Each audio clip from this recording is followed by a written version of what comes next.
Strategi Israel dalam menegaskan klaim teritorial di tepi barat termasuk penanaman bendera nasional dalam jumlah besar dinilai oleh para pengamat tidak efektif dalam mengubah realitas politik atau demografi di kawasan tersebut. Beberapa pihak berpendapat bahwa upaya simbolis ini yang bertujuan untuk memperkuat narasi bahwa wilayah tersebut adalah bagian integral dari Israel justru gagal mencapai tujuannya. Kritikus situasi ini menyatakan bahwa tindakan tersebut alih-alih mengamankan status permanen Israel atas tepi barat justru memicu reaksi yang berlawanan.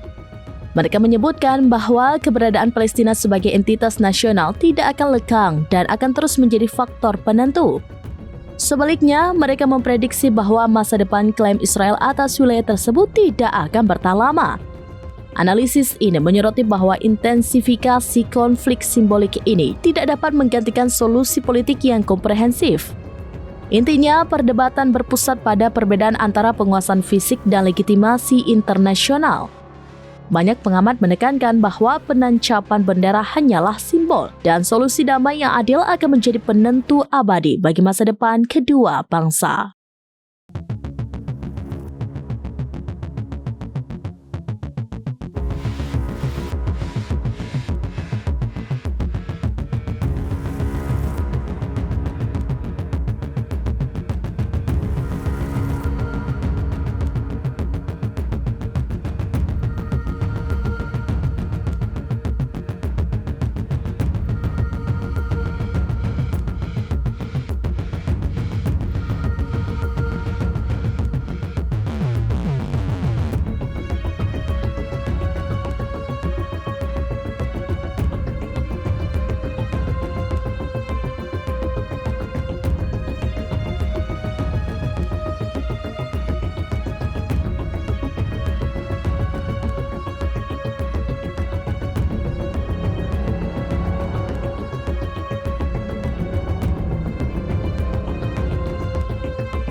Download Tribun X sekarang, menghadirkan lokal menjadi Indonesia.